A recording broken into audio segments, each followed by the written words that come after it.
listen to me. The only way to help you is if we violate your boundaries, okay? You don't know what's good for you. We're gonna peer into your life, you know, touch everything, like your mom and in your room, and you know, she just like peers through everything, you know? We're gonna violate your privacy because we can't trust you, you know? Now you may be thinking, this sounds very counterproductive. If someone knew they were violating your privacy, why would they work with you, you know? Why not just ask like a normal human being, you know? You know? You don't have to like, you know why violating someone's boundary isn't a good thing, you know? Not even boundaries, let's talk about like, I don't know, countries, for example, you know? Invading without permission, or, you know, taking something without someone's consent, you know? It's not good, you know? It's a little humiliating, right, guys? It is, isn't it? Yes. That's why they have, see that? They got like fences, you know? It delineates where they're supposed to be and where I'm supposed to be. If I go over that, they're gonna feel, whoa, what is this guy doing?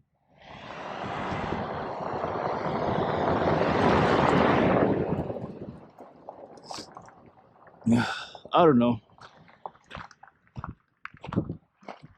Saying, you know, respect people's boundaries, you know? Don't pretend like you're doing something in good faith, because we know you're not doing that, you know? It's like hackers, you know? There's different types of hackers that hack for different reasons in different ways. Not every hacker is the same, but there's one thing that's very common, is that their inability to respect boundaries, you know? They're weird. Very weird. Not unlike other types of people, like other type of offenders, like, I don't know, sex offenders, you know? People who don't understand boundaries. People with personality disorders, you know, who think it's just them and everybody else is an extension of them, you know? You know? Boundaries, you know, that's why we have borders. To demarcate, you know, to understand this is over there, this is over here. I got walls, you know, walls. People have walls in their homes. People reside inside for that reason, you know? Unless you're feral and you're out in the open.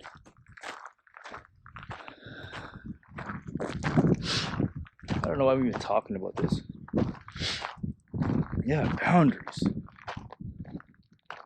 Just go up to a person and just blah, blah, blah, blah, blah. And you're like, how does this person know this thing about me? You know? I'm not a celebrity. I'm not famous. Jesus Christ. I don't know if you guys noticed, but I'm wearing Chicago Cubs October baseball, you know? Maybe this is courtesy of Mr. October, you know, October's very own. I don't know what relation it has to Chicago or Chi-Town. Chicago's a very important city.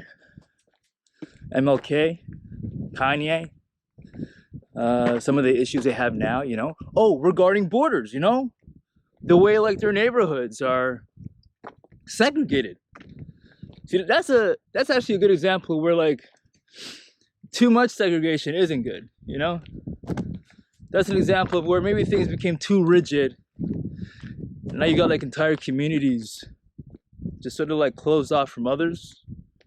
Then you don't have like much interaction, and then these guys are prevented from like, you know, the same resources and opportunities as these people are, based on something as silly as the color of your skin, you know? But yeah, boundaries. Respect people's boundaries, you know? But that's the thing. I mean, it's not like, I don't know, at what point do you like say, no, I'm not going to do that. This person or this country isn't doing something I feel is in their own best interest. You feel like, oh, you know what? I have the best interests of everybody. It seems a little egotistical to think that you know what's in everybody's best interest, you know, especially adults. Children, I get, they haven't like fully developed yet. Adolescence is even stranger because, like, you know, there's somewhere in between. Yeah, it does get kind of murky there. Yeah, I don't know. Boundaries, you know? Offenders. Hackers. Invaders. for the most part, are dudes too. Like, you don't necessarily see a lot of women do that unless you're a mom. If you're a mom, you typically don't respect your children's boundaries, you know?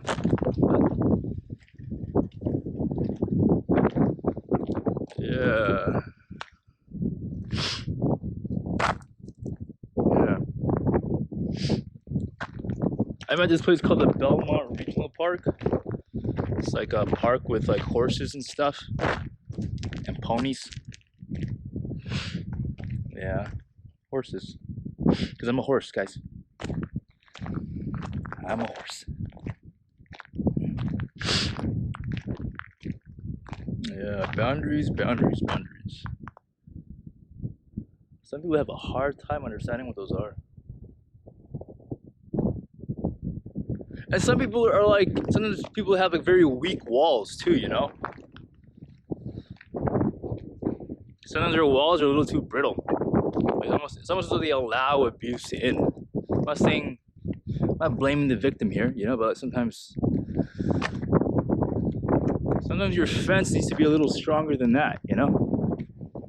Depending on what's in or out, you know? If it's just like a bunch of sheep, you don't really need anything more than that, but like, if you had bulls in there, like, you know, very large bulls, you need something a little stronger than just that, but yeah. Boundaries, you know? Boundaries.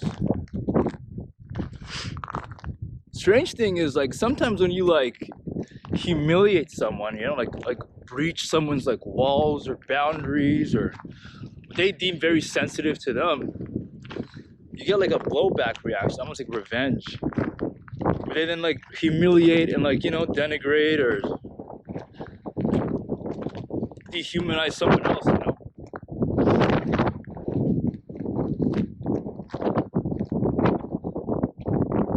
Yeah. It was really windy. Very windy. It's a cool view though, eh? Yeah.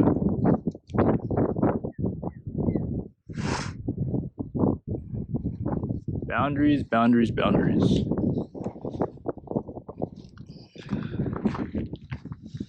It's strange because like some religions espouse like, you know, humility and almost like being salt of the earth type of people, but it also leaves you open to abuse, you know? Does that make any sense? Like, because certain institutions have a history of certain types of abuse,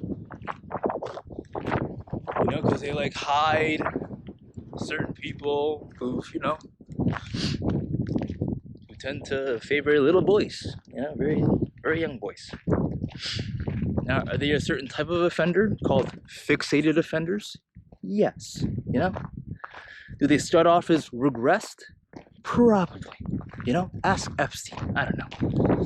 But regression is very interesting though, because like, regression is usually the result of humiliation, you know, some sort of like relationship with another person where someone just like really denigrates you, really like steps all over you, you know? And then these stressors lead you to like want to do the same thing to someone else. Sometimes you want to like inflict the same kind of damage on someone smaller than you. Unfortunately, that's what happens, you know? Or not even like someone, maybe an entire country of people sometimes, you know? People you deem less than yourself. You know, it's that strange relationship between power and relationships, you know, what it does to people. Yeah. It's weird, you know? It's not even weird, it's just who we are. It's messed up. Some people are very sadistic, you know? They actually get pleasure out of inflicting pain on other people. Either it be physical or just like psychological in some way. They're just wired a little differently, you know? Or, I don't know, maybe they become that to torture themselves. Yeah. Yeah. But the thing is, I mean, I feel like you have a choice, though. I mean, if you're wired like that, your choice is very limited. You know, it really is. Because you are who you are. You know, I mean, how are you gonna fight biologists with you're wired in a certain way?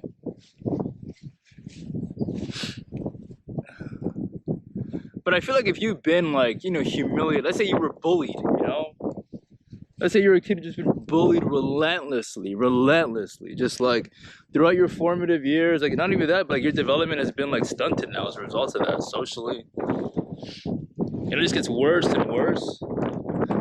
You're gonna want to restore like whatever self-esteem has been depleted, you know, either through like violence, you don't want to do that, but maybe some other way. You want to humiliate people with words, or like maybe you become so attracted to power you want to use it to like hurt other people. Although that's usually not the case though. See, what happens is like people who've been very humiliated themselves tend to regress, you know? They get stuck in like different like stages, like Freudian stages, you know, like the oral fixation, the anal fixation, and then it goes up to like, I don't know, latent or something. But whatever, like I'm saying a lot of like harm and violence. And violence, violence, I don't know if you guys can hear me, violence, you know, results from that, you know, just like, I hope you guys can hear me because it's windy. It results from like mistreatment, you know, just like not treating someone with any like respect, you know. Yeah. What's up? But it is what it is. It is what it is, you know. I mean, ideally, you don't want to live in a world where you can, like, you know, be able to, like, I don't know what every kid is up to, you know, watch them as they develop, really, like, understand, but you can't, you know, you can't do that, you just can't. And then there's, like, the other factor of, like, biology and genes. Yeah, it is really windy. I'm gonna cut this here for a bit. And then go somewhere where you can actually hear me. Hold on.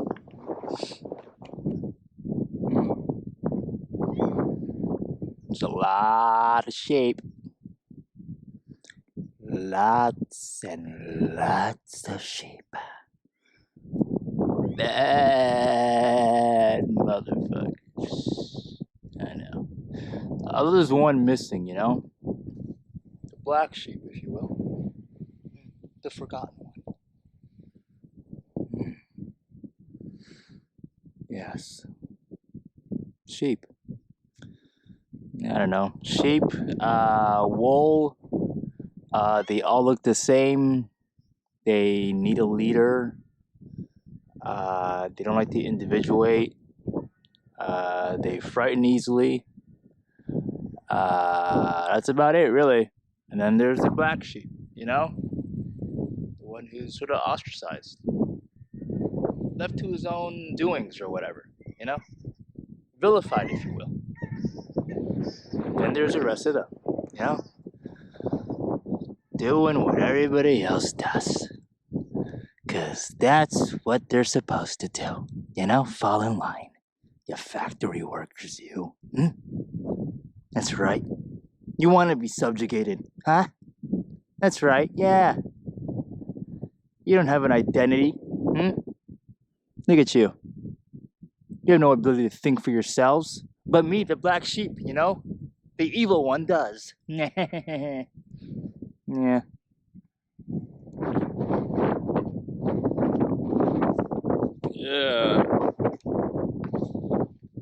As I was saying, you know, like, ooh, what's this? Is this a World War II munitions bunker? Yes, it is. This is where they held a lot of munitions during the Second World War. Munitions as in, like, you know, weapons, bombs, what have you.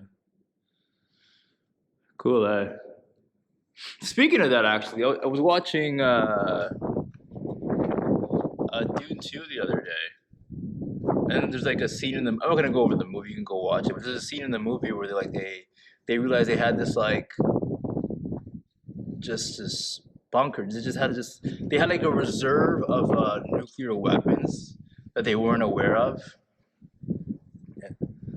That they can now use, as like leverage against whatever enemy that they were trying to get rid of. The whole story, like, what is it called? The mutual assured destruction. Like, I'm not going to use this thing if you force me to. Like, he pressures them to not use the weapons, or they use the weapons. But you get the whole point, Nuclear arsenals. But not here, though. They're just like regular conventional weapons are inside this thing. Yeah. Dune 2 is actually, it was a really cool movie, because there was like one part in that movie that really like resonated with me. It was there's a scene in that movie where there's like this guy who's a son of, who is he? He's the son of that fat white guy, with the fat bald guy with like the enlarged neck. That guy. And then he's like, they realize like they have like this like group of like women who almost are like, they're almost like psycho, like political analysts, not political analysts, but like they study political psychology in a way, where they like vet these like different bloodlines to see who would be best fit to rule, And then one of these women like seduces this guy, and she goes back to the other women, and she's like, oh, like he's very sadistic. They put his hand into this box that it's almost like a psychometric test to see what this guy's like capable of, who he is. And then like they realize, oh, this guy's very sadistic, but they also figure out what his weaknesses are, so they can better control him if he becomes ruler. See how crazy that is? It's not really crazy, but it makes sense though, Like if you're gonna put someone in a position of power, like you want to know like, what are the buttons you can push, like, to deactivate this guy if he goes like apeshit, if he goes nuts with power? What are some of the psychological buttons you can do, like you can press to really mess with him, And then of course she goes on to like have sex with him and take his baby. Thus bonded with him, but in a way like the relationship isn't even one of love, but a political one where like it's a power dynamic, because now she knows if he goes too far, she knows how to like, stop him. Isn't that wild? It's cool. It's kind of dark in a lot of ways, because like when you're dealing with like different families, or kingdoms, it's really the marriages that are like, they're not even done out of like love. They're just done to like make sure they don't go out of line. They don't, because now that you're all bonded, you all have a little piece, like a little skin in the game. So like you can't mess around, because they don't hurt you too. Interesting, yeah. Yeah. But anyways, going back to what I was saying earlier regarding like humiliation, bullying, for example, or like breaching someone's boundaries, or even like sexual degradation, humiliating someone sexually. It has like long-term effects, not only like for historically, but a whole country. A good example was like Afghanistan. I remember there's like that Vice documentary where those like little boys were being like used as like like sex slaves by some of the soldiers there on the ground. I don't know if they were I think they were Afghani soldiers, but that's what usually happens. So like you have like an element of just, it's what happens is like the situation is the situation guys is this, like you shouldn't have you shouldn't leave space or room for abuse, is what I'm saying. If there's any like place, not even situationally, but just like socially, if there's like a way where someone can abuse something, that's like a big hole, like big gap someone can exploit, I don't know if you guys can understand what I'm saying, but like that's why regressive offenders are like the type of offender where like not only is it stressors that lead to a certain behavior, but they're not even like, it's almost situational. Also, it's usually people within like a family too that do that to a loved one. Yeah, it gets kind of dark. Yeah, I know. Like fixated ones are the ones that you really got to worry about, because like they're like, fixated offenders are the ones who just take all types, like not even kids like they know, but just like they seek out. Usually boys too. Fixated offenders are usually boys. Which is why certain institutions are rife with these type of offenders. You know, it's the same thing with like even like what is it called? Femicide. Femicide, the murder of women. It's usually, I mean, a woman is more likely to get like killed or abused by a man she knows, you know? Yeah, I mean, rarely do you get a guy who's just gonna like go out and kill, because like there's so many factors that would have to lead for this person to not only kill this random stranger, but like how would this guy even like come in contact with her? You know what I mean? Like a random murder is like, I mean, they happen, but they're very rare. People usually kill people they know, you know, out of like some sort of passion. It's usually a boyfriend, husband, brother, unfortunately, in certain types of like, you know, cultures. Oh, that's the thing too. I know it's like I'm going off on tangents right now. I'm just like jumping around, but like in Samoan cultures, I don't know if they still do that, but like revenge rape used to be a thing. I don't know if it is. I don't know. I'm not an expert, okay? I just read a few university publications.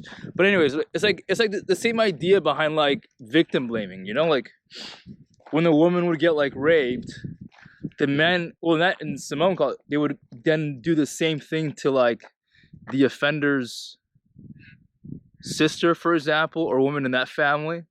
So then they would then gang rape that girl in retaliation. They would like victimize someone else who had nothing to do with it, just because they know the shame that it would bring on that family, you know? That shame humiliation dynamic there, you see that? It's weird. Not really weird, but it makes sense. Ah, day.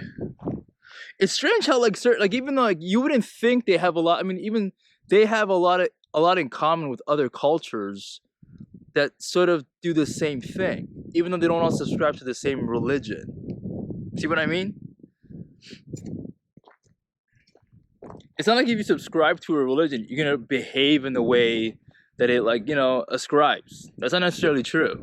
You know, it's like the chicken or egg thing, you know? Is it a person who is attracted to these like religious beliefs because they already have the behavioral characteristics that make them like that, you know? Or is it these institutions that make a person like that? Is it the institution that makes a person behave a certain way?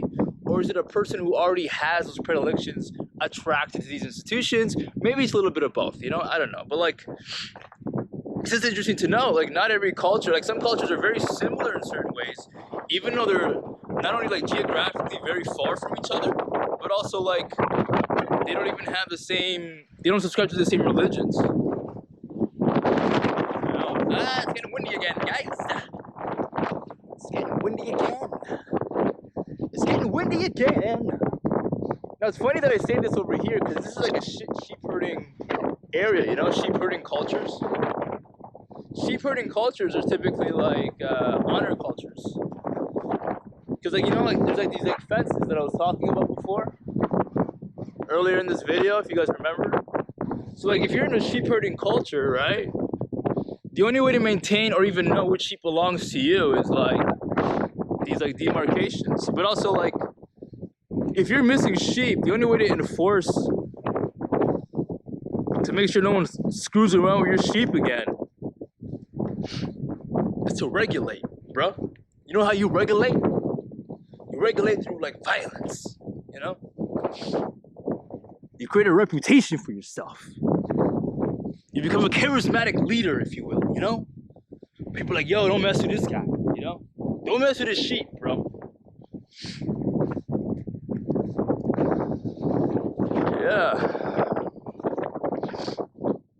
Yeah. Strange, eh?